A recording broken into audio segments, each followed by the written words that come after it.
Добрый вечер, шановные телеглядачи. Мы рады снова встретиться с вами у телекавярни «Вечерний Витебск». Всем тоже говорю добрый вечер, приветствую тебя. Витаночки.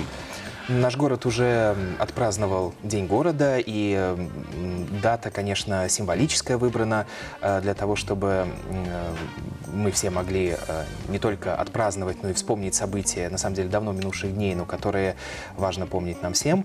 И 26 июня не просто так было выбрано. Эта дата связана непосредственно с освобождением Витебска от немецко-фашистских захватчиков. И вообще, наверное, вот вся вот эта неделя и вот эти даты насыщены разными событиями, мероприятиями, какими-то проектами, которые так или иначе посвящены памяти. Ну, сапраўды так, потому что 3 ліпеня у нас лічыцца днём вызвалення ўсёй Беларусі ад нямецка-фашысцкіх захопнікаў. Але сёння мы зноў-такі звернемся да Витебска, і гаворка пойдзе пра першую спробу вызвалення, якая адбылася раней за 44 год. Ну и, наверное, это был один из таких переломных моментов, потому что потом всего лишь несколько дней, и мы говорим о том, что уже освобождена вся Беларусь. Ну вот, пожалуй, будем начинать. Это курсы по истории «Вечерний Витебск». Давайте начнем.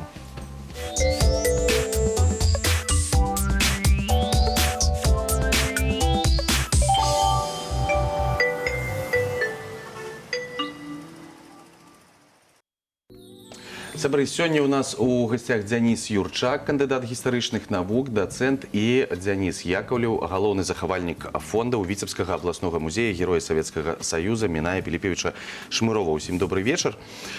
Дзяніс Валерьевич, ну, здаецца, мы да этой тэмы ўжо калісьці звярталіся, але я так разумею, ну, зноў-такі наш музей Шмырова заўжды знойдзе нейкія новыя факты і цікавосткі.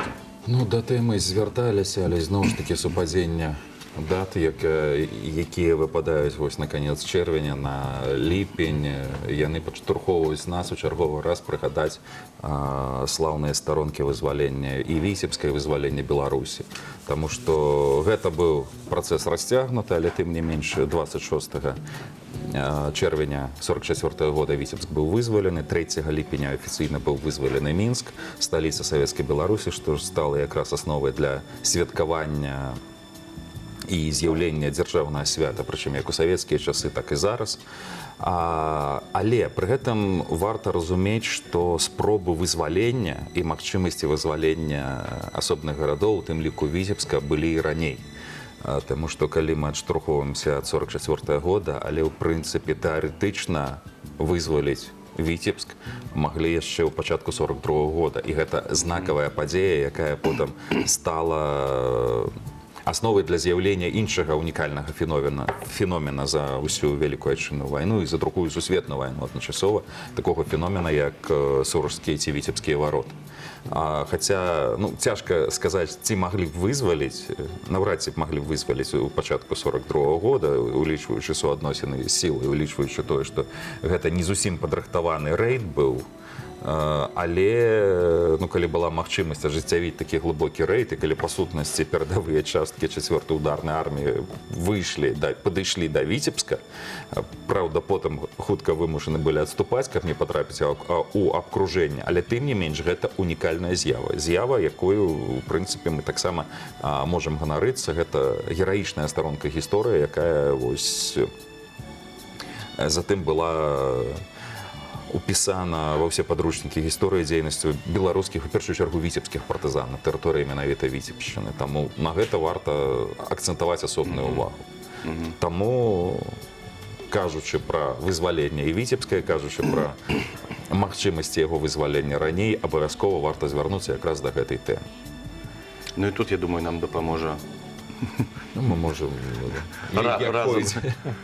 Да, ну, на самом деле начнем как бы сначала, что вот в ходе операции, которая проводилась Красной Армией, это Торопецко-Холмская наступательная операция, войска Красной Армии продвинулись на глубину до 250 километров. То есть на этот период это очень действительно большой бросок действующей армии, и они вот выходят на подступу к городу Витебску, а именно 249-я стрелковая дивизия и 51-я отдельная стрелковая бригада. Бригаде была поставлена задача овладеть городским поселком Сурож, а 249-я стрелковая дивизия получила приказ овладеть городом Витебском. И как в своем приказе отмечал генерал Еременко, он приказывал командиру этой дивизии овладеть городом Витебском, сходу уничтожить склады боеприпасов, которые находились на Витебском аэродроме, на железнодорожном вокзале. Но здесь была такая строчка, которая сыграла, наверное, большую роль в дальнейшем ходе этой операции. Там же в этом приказе указано, что особо с собой обозов не брать, боеприпасов, слишком, чтобы отяжелять эти продвижения, не брать, что в итоге, конечно же, сказалось на итоге этой операции. Потому что и в основном действующие части этой дивизии, это были лыжные батальоны в основном, они, да, быстро продвинулись к Лужесно, это крайняя точка, и 3 февраля идет бой в Лужесно. Противник на первом этапе боя был выбит из Лужесна, ставил и боеприпасы, около 200 лошадей. Причем стоит отметить, что в этом бою участвуют и партизаны под командованием Михаила Федоровича Бирюлина. И, к сожалению, в это же время в Витебске на железнодорожном вокзале выгружается пехотная дивизия немецкая. Сведений об этом не было, и Красная Армия, понятно, не может справиться с этой силой с новой, которая выходит на рубежи. И в итоге они выходят на исходные свои точки. Это линия Усвят-Велиш, исходящие пункты, но в итоге вот этот прорыв, которым воспользовались не только Красная Армия, но и партизанские формирования, которые действовали на нашей территории, это, опять же, отряд и Шмарева, Бирюлина, отряд Воронова, Меховский Городовский район, Дьячкова. Они все, можно сказать, закрепили итог прорыва, это с удержания этого разрыва в линии фронта длиной 40 километров. Причем, почему этот прорыв он мог сохраниться? Потому что как раз возник он на стыке группы армий «Север» и «Центр». И долго немцы не могли разобраться, кто же будет ликвидировать этот прорыв. И спустя только вот в сентябре месяце они, осознав всю опасность этого прорыва, при привлечении кадровых частей, бронетехники, могли только ликвидировать этот разрыв линии фронта, но действительно удержание Сурожских или Витебских ворот – это действительно феномен в истории Великой Отечественной войны, потому что он оказал огромное влияние на развитие не только партизанского движения на Витебщине, но и на всей территории Беларуси, потому что группы выходили не только для развития партизанского движения на территории Витебской области, но выходили и в западные районы Беларуси, и даже в Прибалтику шли подпольные партизанские группы. То есть, опять же, вспомним и Веру Захаровну Харужи, которая через Витебские ворота прибыла в город Витебск. Это и партизанские отряды добровольцев из Омска и Новосибирска, Лозой, Сибиряк. То есть все это оказало большое влияние на развитие и партизанского движения, и, опять же, ситуации на фронте. Наконт все ж таки прорыву 4-й ударной і тих частак, які удзельнічалі ў гэтым рэйдавым наступленні на Витебск, сапраўды суадносіны сіл былі нероўныя. Чаму адступілі? Таму што не хапала. Суадносіны зусім нероўныя. Больш таго, варта ўлічваць, што па сутнасці гэты прарыў утварыўся, калі спачатку ўзялі Усвяты, а адначасова ішлі баі за Веліш. Веліш яшчэ часткова быў толькі ўзяты, таму перадавыя часткі Чырвонай арміі яны рушылі ўздоўж, атрымоўваецца, правага берага заходняй Звіны, у той час як левы бераг атрымоўвалі немцы. І баі ў Веліжы вяліся. Тая ж самая сітуацыя была ў Суражы. Нашыя стаялі на поўнач ад Суражу, па правым беразе заходняй Звіны, дзе разгортваўся наступ, в прынцыпе, на карце гэта можна бачыць. А немцы, у сваю чаргу, калі ўжо перадавыя сілы падыходзілі да Вітебска, і калі вось яны падышлі да Лужесна, адначасова немцы рушылі свае сілы ў бок Суража, Сураж утрымліваўся імі. І фактычна, калі б не адступілі, і калі б дзесьці вось у раёне таго ж Суража, умоўна, немцы здолелі прарвацца на другі бераг, замацавацца і далей разгортваць свой наступ, гэта б прывяло па сутнасці да абкружэння якраз тых перадавых рэзерваў, якія прарваліся сюды.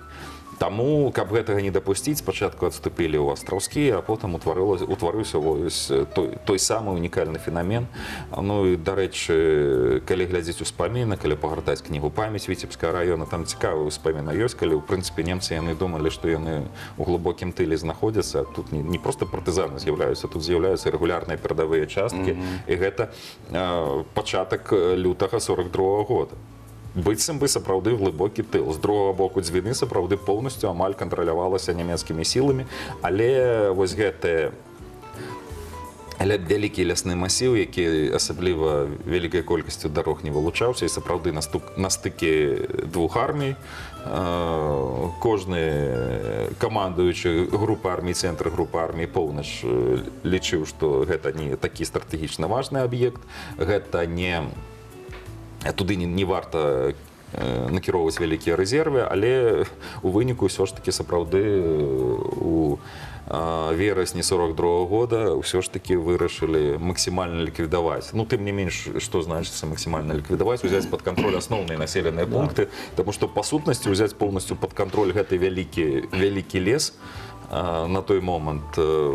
Там і на той момант, і зараз не так шмат населеных пунктаў. Там сапраўды вялікія лясныя масівы, а там, дзе ёсць лясныя масівы, гэта вельмі добры рэгіён для дзейнасці партызан. Ну, на самом деле, вот, как бы говорить мы с одной стороны советской историографии, да, там истории, то есть вот мы говорим, да, о значимости Сурожских ворот, о нанесении урона партизанами немецкой армии, но и здесь мы находим тоже подтверждение, что очень важно в немецких документах, что действительно они озабочены тем уроном, что наносится, в частности, витебскими партизанами, и что разве вот этот брешь в линии фронта, она должна быть ликвидирована, и действительно для них это большая проблема.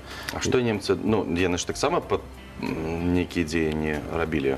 Ну, на протяжении всей существования этих ворот они, конечно же, пытались закрыть. И уже практически, наверное, первая попытка, это был март 1942 года, знаменитый бой в Плотах, когда большое подразделение немцев было направлено на ликвидацию и партизанских формирований, действующих в этой территории, ну и, скорее всего, на ликвидацию этих прорывов линии фронта. И в последующем, ну, в этот период это большая часть, такие вспомогательные полиции части участвовали в попытках закрытия Сурожских ворот. Какие-то воинские подразделения, но действительно вот только к сентябрю 1942 года, осознав всю для них проблему, которую приносили им партизаны, это действительно была спланирована большая операция, которая вот в итоге вылилась в закрытие Сурожских ворот. Но опять же, значимость этого и бреши, в том числе для Красной армии, была в том, что на октябрь месяц планировалась большая также операция со стороны Красной армии по восстановлению этого прорыва в линии фронта.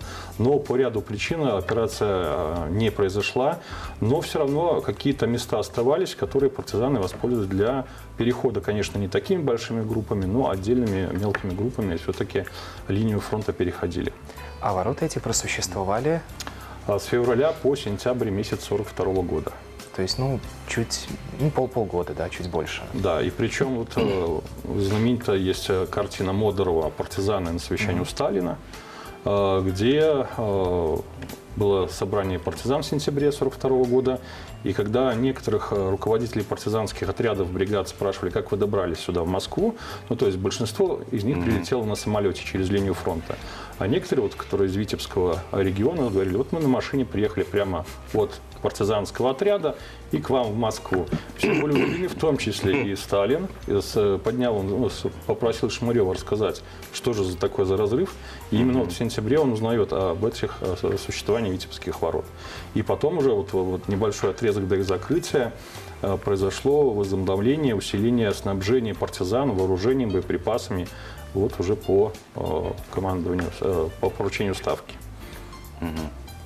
Гэта сапраўды знакавае месца, таму што дзесяткі тысяч мірных жыхароў здолелі эвакуіравацца праз гэтыя Сурожскія вароты. Адначасова ў адваротным накірунку актыўны рух ажыццяўляўся, таму што і дыверсійныя групы Народнага камісарыяту ўнутраных спраў прафесійныя, якія закідваліся для арганізацыі, у тым ліку і партызанскага і дыверсійнага руху на акупаванай тэрыторыі, і зноў ж такі забеспячэння медыкаментамі, тэхнікай, амуніцыяй, зброяй, гэта ўсё дазваляла актыўна развівацца якраз партызанскаму руху, і гэта стала асновай таго, чаму мы сёння можам ганарыцца нашымі партызанамі. Ну, дарэчы, мы можам паглядзець у фотаздымкі тых самых партызанаў, якія гэта і Минай Филиппович Шмырёў, гэта і Райцаў, гэта і Бирулин. Ну, здесь мы видим сами командный состав первой белорусской партизанской бригады, командиров партизанских отрядов. В центре мы видим сами Захарова Якова Захаровича, который сначала исполнял должность именно начальника штаба первой белорусской партизанской бригады, впоследствии с конца 42-го возглавит ее. Здесь же видим сами и Райцева Даниила Федотовича, который был сначала командиром, впоследствии опять же командиром бригады имени Краснознаменного Ленинского комсомола, и Михаил Федорович Бирюлин. Все эти люди действительно внесли свой вклад в освобождение Беларуси, и стоит отметить, что они, вот и Райцев, и Бирюлин, впоследствии станут почетными гражданами города Витебска. Ну, а здесь на фотографии мы видим сами уже Миная Шмырева в Москве. Рядом со Шмыревым дед Талаш, за Шмыревым Даниил Федорович Райцев, опять же. И здесь это была фотография, сделана в 1943 году, когда уже Шмырев находился в Москве, в центральном штабе партизанского движения. Там он проводит и встречи с рабочими коллективами, и по партизанским вопросам встречается. И вот видим сами такая интересная фотография. И также дед Талаш, который также является символом партизанской борьбы. Цікаве сполучення, різні покоління партизан. Дед Талаш, батько Минай, і помолодіє, хто присутнішає, тому таке унікальне сполучення. Ну, а вось гэты мемарыял, які з'явіўся у Віцебскім раёне, калі ён быў усталяваны? Вы маеце Суржскія? Ну, вось Суржскія вароты таксама. Ну, гэта вось тое месца, калі мы берем гэтую лакацыю, вось здесь зараз там у Заполлі, так? У Заполлі. Гэта якраз тая самая зона, дзе і адбываўся гэты разрыв. Ну, здесь, скорее всего, наверное, место расположения памятника ближе привязали, что в определенный период там находился штаб первой белорусской партизанской бригады. Потому что если связывать конкретно Витебские ворота и место основное, где встречали переходящих там, ну или отправляли, это было Пудыть. Потому что это на период 1942 года, это была партизанская столица на тот период. Действительно, там находилось и райкомы, и печатные газеты издавались, и находился особый отдел, который проверял, отфильтровал тех людей, которые выходили или из окружения, или вновь поступали в партизанский отряд. То есть это такая вот база партизанская на тот период. Это Пудыть. Ну а Заполе это скорее сюда привязали, что находился штаб первой белорусской партизанской бригады, знаковое место. И вот 3 июля 1977 года памятник был открыт.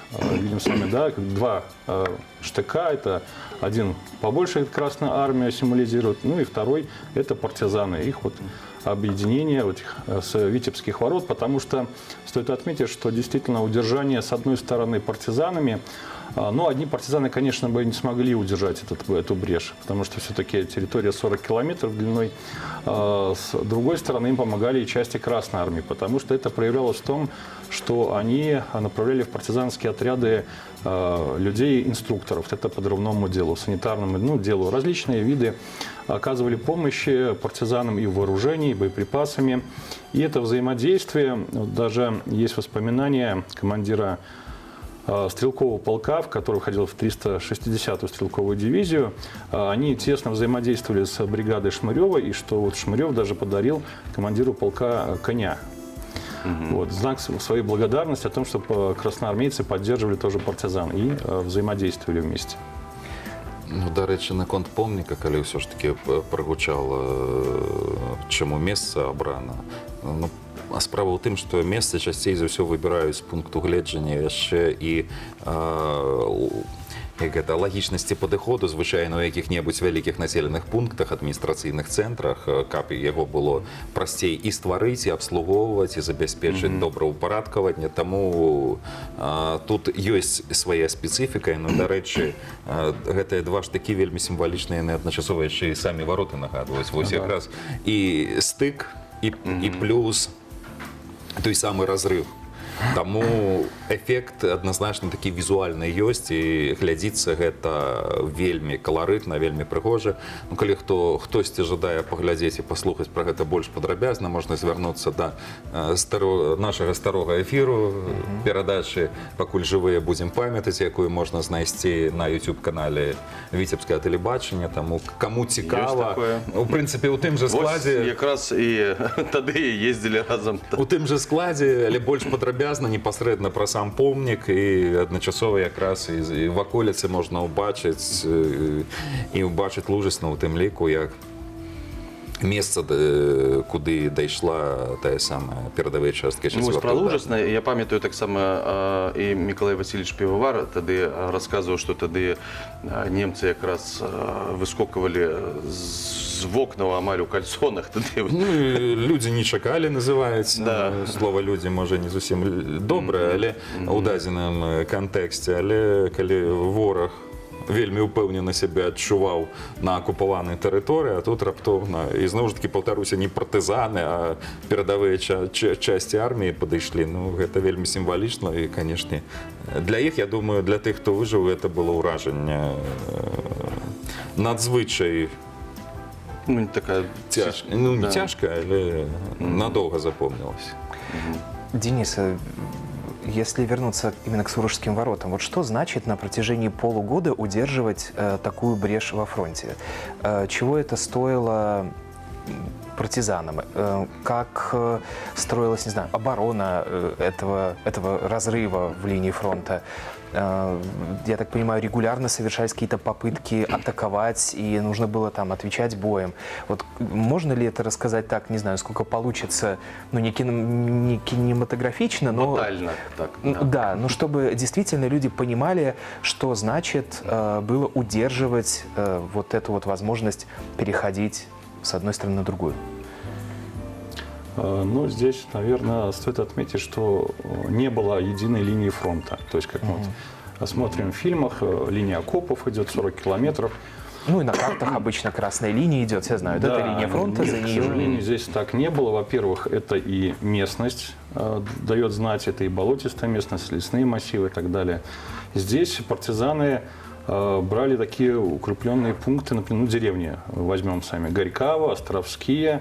Вокруг этой деревни вот здесь устраивалась линия обороны. Это и могли быть и окопы, блиндажи и так далее. И так как действительно крупным немецким частям по лесу, ну, по лесным массивам трудно продвигаться, они в основном двигались, понятно, по дороге, да.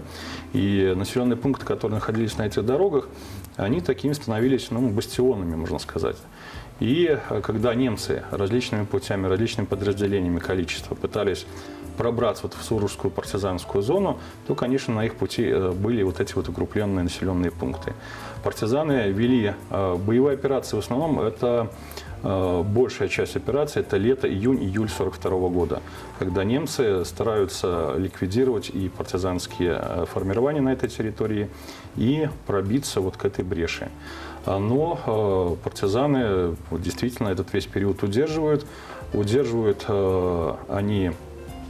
Причем, вот, если взять сведения по отряду Курмилева, например, который входил в состав первой белорусской партизанской бригады, да, мы сами можем говорить, там отсутствие оружия партизан, да, но на этот период у них было 2 танкетки. То есть мы видим с вами, что все-таки и партизанские умельцы, которые их ремонтировали, принимали участие в боевых действиях, это техника. И опять же через Сурожские ворота они эти танкетки впоследствии уже отправили в Красную армию. Знаменитая история о том, как на Западной Двине в районе Островские были захвачены 2 катера с аккордеоном. Опять же известная история, когда партизаны захватили в качестве трофея аккордеон, который впоследствии был передан ансамблю. Сейчас он хранится в Минске, в Музее истории Великой Отечественной войны. И тоже эти катера были сначала задействованы для переправки партизан с одного берега на другой, но впоследствии также переданы в Красную армию. То есть, партизаны на этот период, они, конечно же, удерживали определенные точки, подходы к этой территории. Но, опять же, повторюсь, пока немцы все-таки не привлекли более серьезные силы кадровой части. Ну і мы зараз скажем про першую спробу вызвалення Віцебска, але ж яна была не адзінай.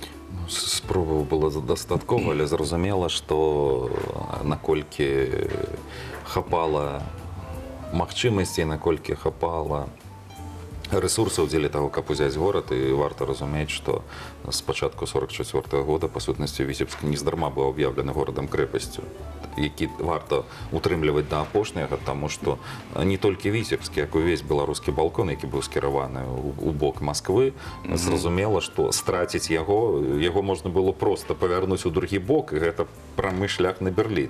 Прычым самы просты і самы блізкі шлях. Немцы гэта вельмі добра разумелі, таму рыхтаваліся да абароны, максімальна утрымлівалі гэтую абарону. Так што ўзяць Віцебск было не так проста, і спробы прадпрымаліся, але ўсё ж такі самы эфект дала аперацыя, якая ажыццяўлялася падчас ужо рэалізацыі агульнай аперацыі «Багратыён». І тады, у прынцыпе, калі вызваленне агульнае пачалося 23 чэрвеня, 26 Віцебск быў узяты. Тут наколькі раней столькі утрымлівалі, раней нават падысці да Віцебска не маглі, а як не маглі падысці, проста паглядзіце колькасць людзей, якія пахаваны, якія ўвекавечаны ў тых жа шапурах, умоўна. Таму што фронт стаяў адлёзна да Віцебска, фронт стаяў каля 9 месяцаў. А гэта не проста стаяў, гэта рэгулярныя баі, гэта рэгулярныя пазіцыйныя баі, гэта ізноў ж такі спробы прарваць дзе-нідзе абарону. Але калі сілы прыкладна больш-менш роўныя, калі праціўнік аказвае упартае супраціўленне, зразумела, што гэта выклікае вялікія страты, і гэта вось якраз выяўляецца у тых самых помніках, якіх вельмі шмат у гэтым рэгіёне. Таму больш падрабязна ўвогуле і пра Сурожскія вароты, і пра дзейнасць партызан. Усім, канешне, каму цікава, і ўсім варта гэта зрабіць, гэта наведаць Віцебскі абласны музей Героя Савецкага Саюза Міная Філіпавіча Чмірова, таму што там падрабязна можна ўсё ўбачыць, можна паглядзець карты, можна ўбачыць музейныя прадметы шматлікія, фотаздымкі, ўсё, што вельмі добра адлюстроўвае якраз гэты перыяд, і чаму мы можам по праву называцца партызанскім краем, не толькі ўся Беларусь, а Віцебшчына тут адназначна будзе сярод галоўных перадавікоў у сувязі вось якраз з гэтай яскравай, гераічнай, і в той жа час, канешне, трагічнай, улічваючы шматлікія гады акупацыі старонкай нашай гісторыі. Давайте зараз зробім невялічкую паузу і паглядзім афішу, а потым вернемся да нашай тэмы, да партызанаў, таму што яшчэ хацелася паговорыць пра партызанскі парад, напэўна, таксама даволі знакамітая падзея для Віцебска. А пакуль што афіша.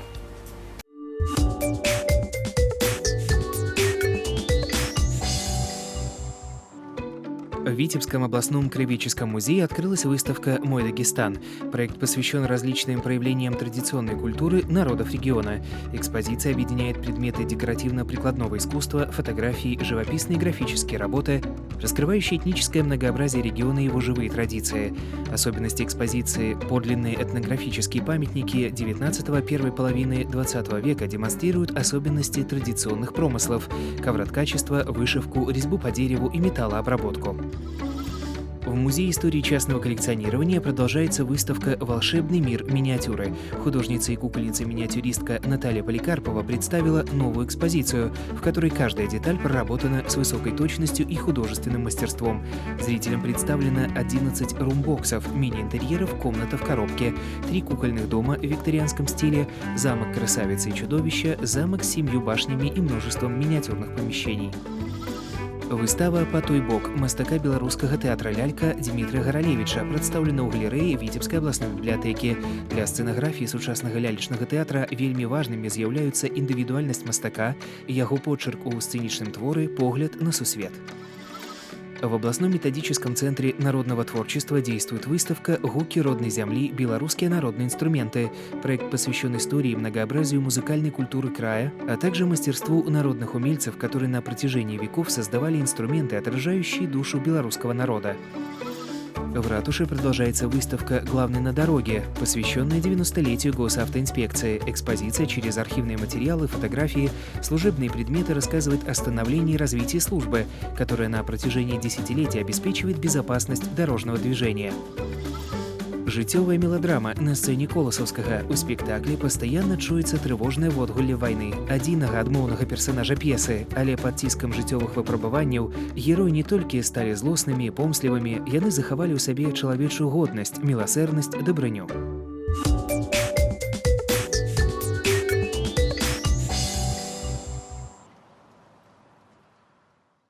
Мы працягваем нашу размову пра вызваленне Віцебска ў гады Вялікай Айчыннай вайны.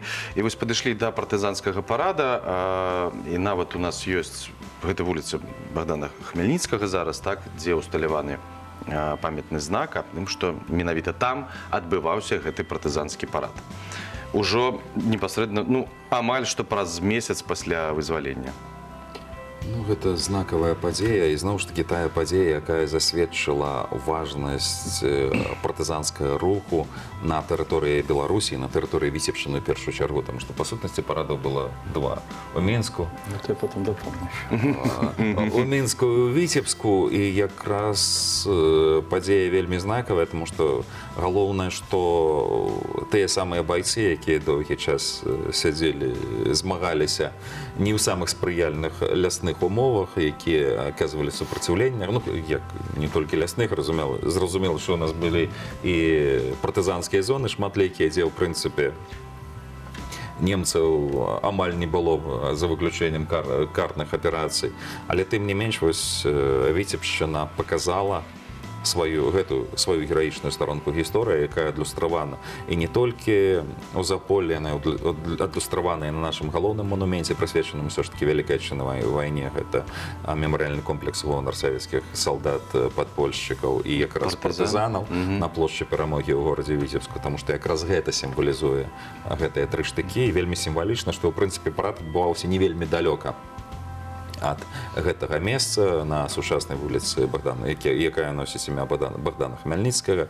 На той момант гэта плошча, тэрыторыя дазваляла, і вось якраз непадалёк ад асноўных месцаў канцэнтрацыі гарадской улады адбыўся гэты легендарны парад, які запісаны як слаўная старонка ў гісторыі горада Віцебска.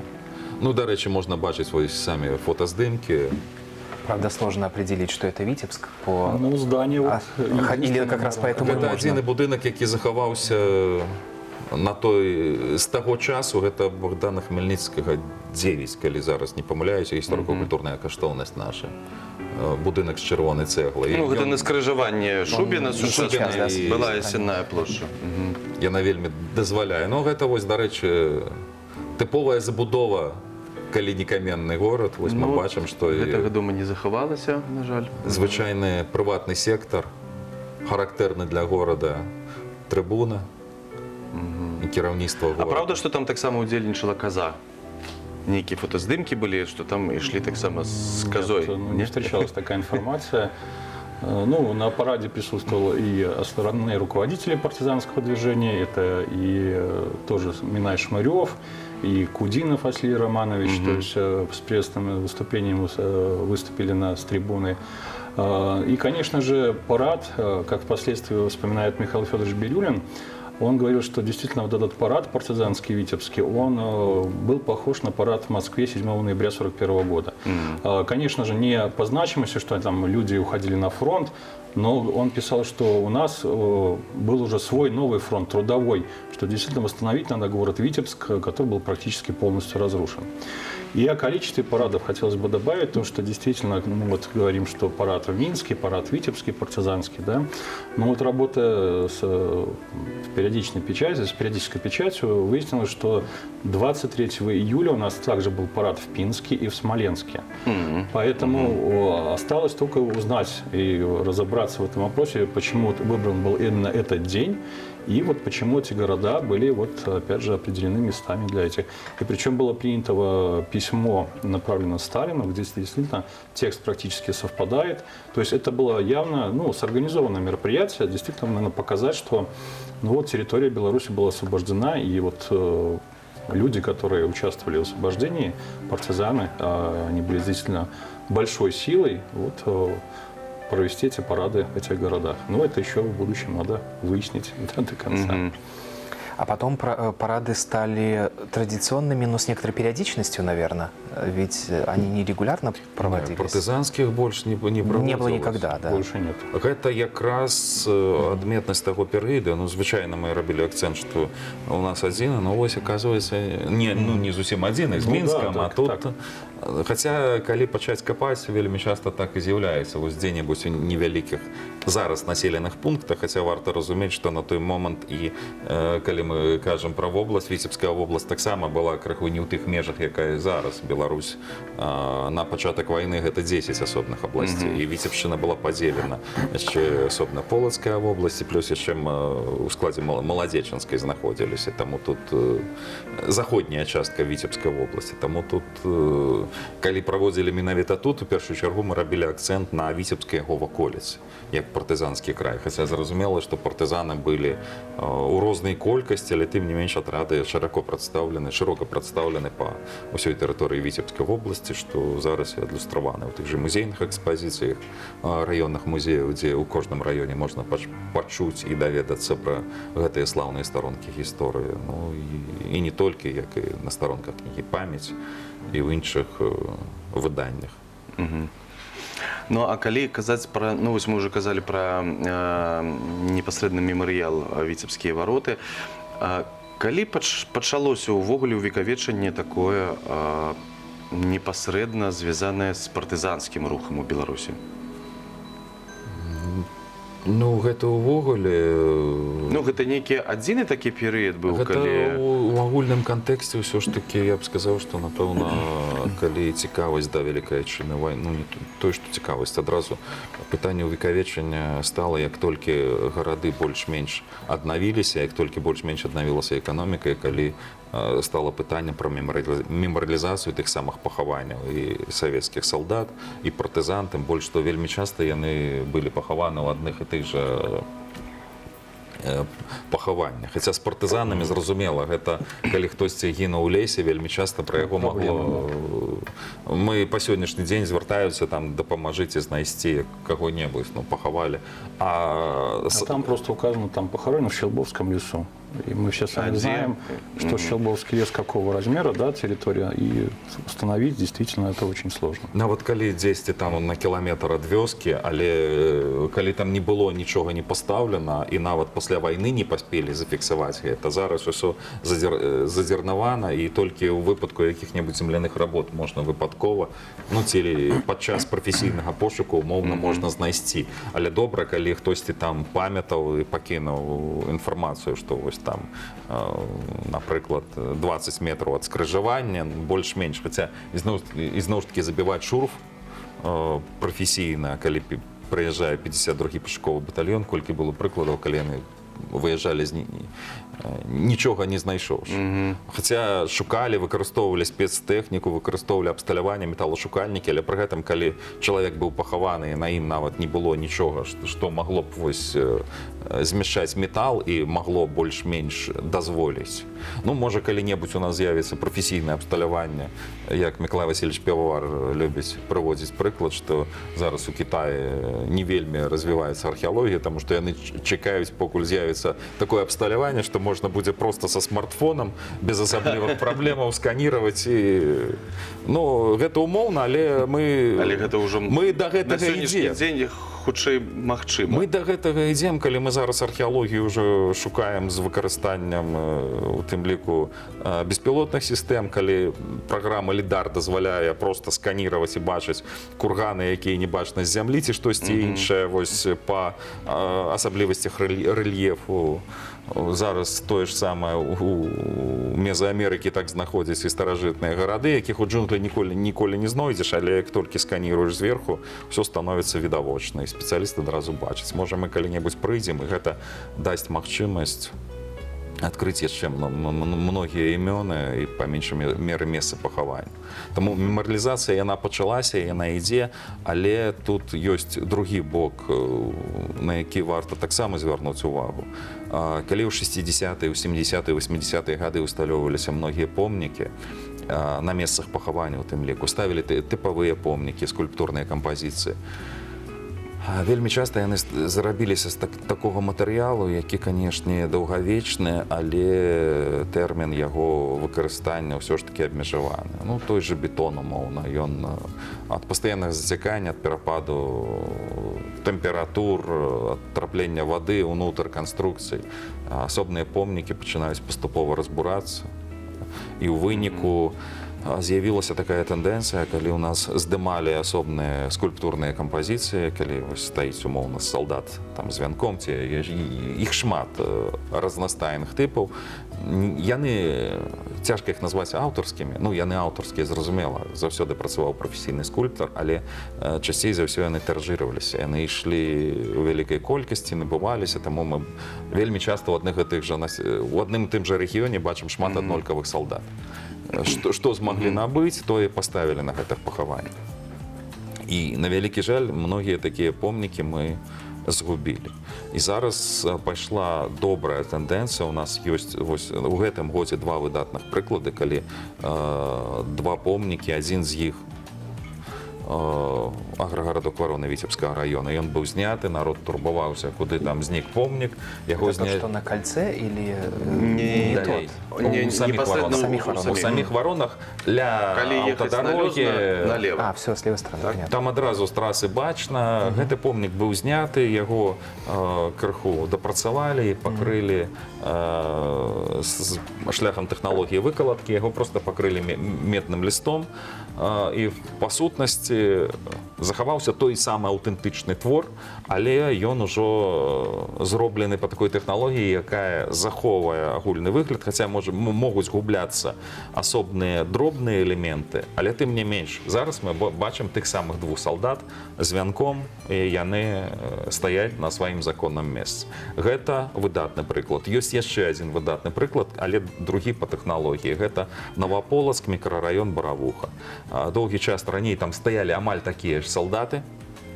Яны былі зняты яшчэ раней. На іх месцы паставілі звычайны абеліск.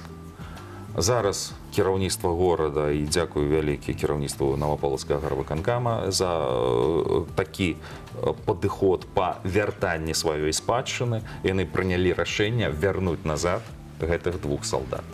І, па сутнасці, скульптар Александр Миколаевич Гвоздзікаў з нуля па фотаздымку зрабіў тых самых салдат, як яны выглядалі першапачаткова, іх адлілі ўжо ў сучасным палімерным матэрыяле і паставілі на сваё законнае месца. Таму ёсць два варыянты захавання такіх помнікаў. Ну, адзін раскрыю, напэўна, таямніцу, ўсё ж такі, як паказвае практыка, адліццё сучаснага палімеру гэта танней абыходзіцца, чым выкаладка. Таму, з улікам таго, тут ёсць яшчэ адна цікавая акалічнасць, калі твор скульптарам ужо зроблены, калі захавалася форма, з гэтай формы можна адліць некалькі скульптур. Па сутнасці мы зноў вяртаемся да таго самага тыражыравання. Калі дзесьці такія салдаты ёсць, у прынцыпе, можна звяртацца да аўтара і можна зноў працаваць у гэтым накірунку. Тэхналагічна гэта магчыма. Гэта, канешне, крыху ўплывае і на кошт. Але варыянты ёсць.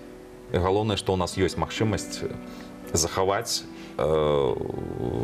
тыя самыя воінскія пахаванні ў тым выглядзе, якія яны былі, не той, што першапачаткова, якія яны помняцца мясцовым жыхарам. Таму што гэты гістарычны рэльеф, тут не рэльеф нават, увогуле людзі звыкліся, яны з дзяцінства звыкліся бачыць гэтых салдат, гэта ўжо частка населенага пункта. І калі раптоўна штосьці ставіць там новае з сучасных матэрыялаў, як часам любяць, ну проста звычайную магільную пліту, на якой напісаць, гэта неправільна. Людзі павінны памятаць і памятаць не проста тых, хто там пахаваны, а памятаць якраз і гэтае месца пахавання ў тым выглядзе, якое звыклае да было для іх дзядоў, для іх бацькоў, адпаведна. Ну, але ж все роўна зараз аднаўляюцца з дапамогай новых тэхналагічных сродкаў таксама вось гэтыя, калі ёсць манумент і таксама пліты, якія ўжо знікаюць з тэмы прозвішча, которые былі старыя, зараз таксама абнаўляюцца. Ну, з абнаўленнем тут ёсць больше патрабаванні, таму што зараз, калі ўвекавечванне на пліце, не просто пішуць прозвішча і ініцыялы, а там... И звание там, да, если, потому что... Ну, калі ёсць. Ну да, если установлено, то есть, чтобы это не вводило путаницу, потому что если, например, крупные захоронения, где очень много человек захоронено, и с одинаковой фамилией, даже инициалами, и без указания, например, звания, без указания даты гибели, например, мы не сможем определить, кто это. Ну, ваш это родственник, не наш это родственник, да? То есть может возникнуть путаница, а вот с указанием звания, или то, что он был партизаном, или там рядовой, капитан и так далее, то есть здесь уже вносятся действительно сведения, о котором определенно можем сказать, тот это человек или нет. Поэтому действительно указывать на мемориальных плитах – это очень важное дело, конкретно, чтобы уточнить сведения. Мы часто здесь, в этой студии, говорим понятно, о Красной Армии, о партизанах, о подпольщиках.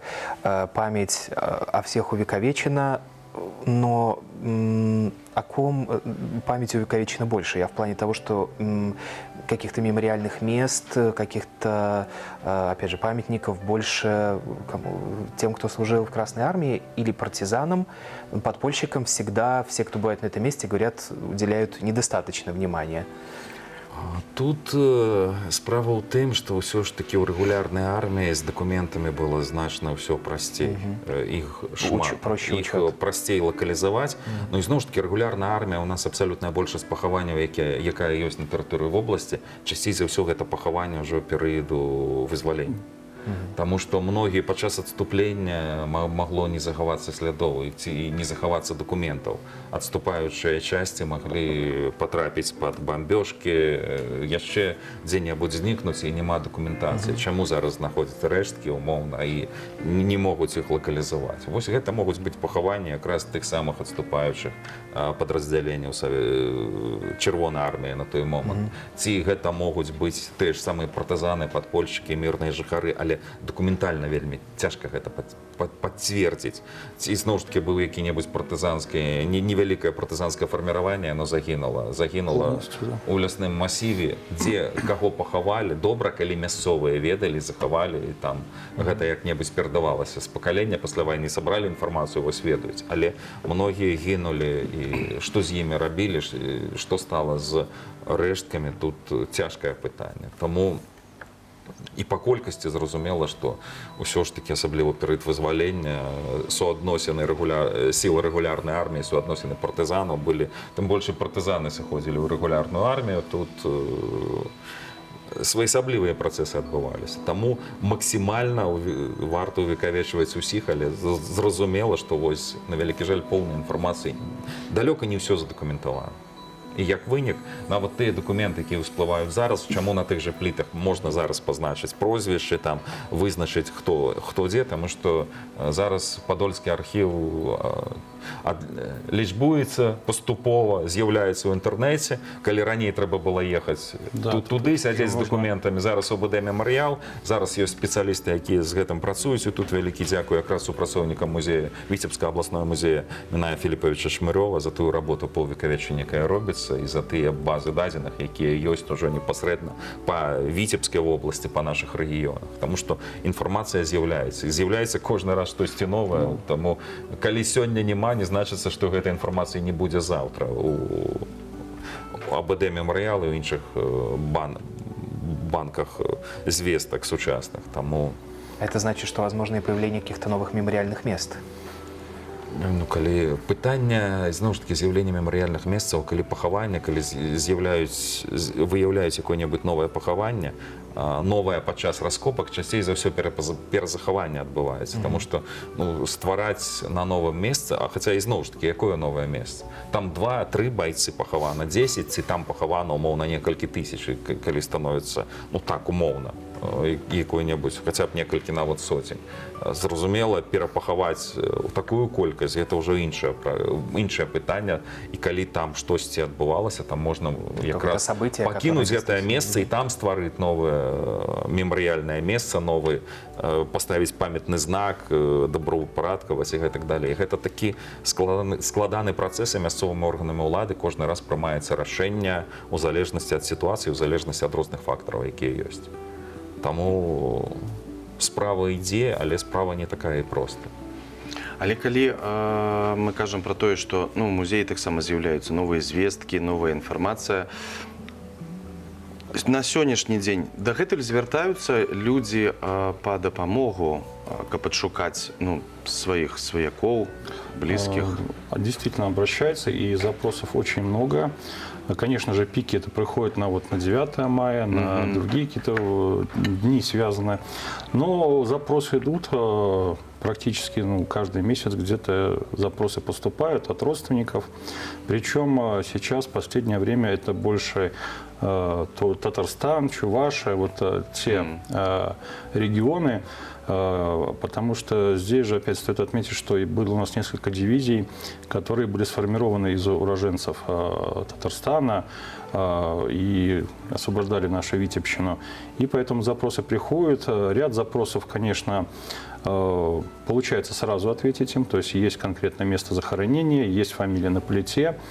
Но часть, конечно же, приходится поработать, потому что, опять же, написание фамилии в документе, например, одно написание, а у них по документу, там, по свидетельству о рождении другое. То есть сопоставить этих людей, действительно найти информацию, что это тот точно человек, и действительно, где он погиб. Были у нас такие случаи, что, например, по донесениям, вот родственники прислали, что он там похоронен на территории Брасловщины, например. А мы находим документ, что в итоге человек трижды считался погибшим. Трижды на него шли документы, что он погиб. И на разных территориях захоронен. Но в итоге был найден действительно вот окончательный фиксирующий документ, что да, он захоронен на территории Брасловского района, и что было и донесено родственникам. То есть действительно работа очень такая, в первую очередь, и интересная, и, конечно же, помогать людям найти сведения об их родственниках, это тоже большого стоит. Ну, до речі, як музей шукає, просто приведу приклад. Коли ви самі щось шукаєте, лепей звернутися до спеціалістів, коли можливість є. У минулому годі був під Суражем, нікого не кранав, амаль з лісу виходить мужчина, пристойно апранутий, але босий. Оказалося, що у його застряла там машина. Причому, а чому він поїхав? Тому що його повів навігатор, і він шукав місце поховання свого там дядьки, жонки, здається. Вёска Гряды, здаецца, першапачаткова. Ну, ведаю, там побач вёска Грыдзякі, але гэта ўжо будзе тэрыторыя Расійскай Федэрацыі сучасная, ну, нешта яго не туды вяло. Ну, галоўнае, што я адразу патэлефанаваў дырэктару музея Шмірова, Ірыне Александровне Шишковой. Яна запытала не назву вёскі, а запытала прозвішча байца, імя па бацьку і калі загінуў. Праз 5 хвілін ён ужо ведаў, куды яму ехаць, а ехаць яму трэба было зусім у іншую накірунку, таму што гэтай вёскі зараз няма, а непадалёк ад Яновіч ёсць вёска Лёпіна, дзе і пахаваны быў гэты баец. Таму вось каб верыў не навігатару, а верыў спецыялістам, давяраў адразу б ведаў, куды ехаць, а так прыйшлося зрабіць вялікі... Карацей, калі што, то да вас звяртаюцца з нейкай просьбай ці з пытаннем, як адшукаць, то лепей да спецыялістаў, а потым ужо спецыялісты вам... Плюс у інтэрнэце большасць інфармацыі зараз ёсць. Маршрут. Толькі на афіцыйных рэсурсах, а не на... Не там, дзе можна проста з часам каментарыі чытаць.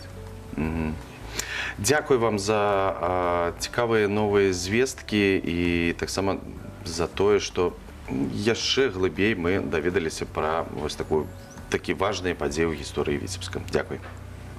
На этом мы попрощаемся и с нашими телезрителями. В завершении еще будет музыкальный номер от Даниила Кирпиченко из музыкального колледжа имени Солертинского. Всем желаю нескучного вечера и скоро увидимся здесь в 19:00. Не забудьте включить вечерний Витебск. Всего доброго, пока.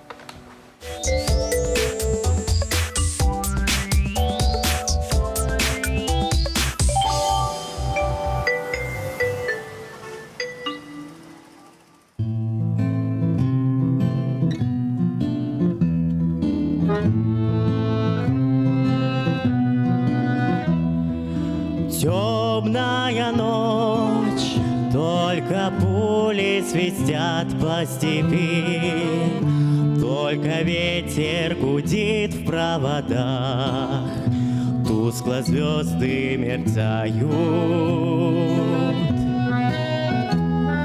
В темную ночь ты, любимая, знаю, не спишь, и у детской кроватки тайком ты слезу утираешь. Как я люблю глубину твоих ласковых глаз, как я хочу к ним прижаться сейчас губами. Темная ночь разделяет, любимая, нас, и тревожная черная степь пролегла между нами. Верю в тебя, дорогую подругу мою, эта вера от пули меня темной ночью хранила. Радостно мне, я спокоен в смертельном бою, знаю, встретишь с любовью меня, чтоб со мной не случилось. Смерть не страшна, с ней не раз мы встречались в степи. Вот и теперь надо мною она кружится. Ты меня ждешь, и у детской кроватки не спишь, и поэтому знаю, со мной ничего не случится.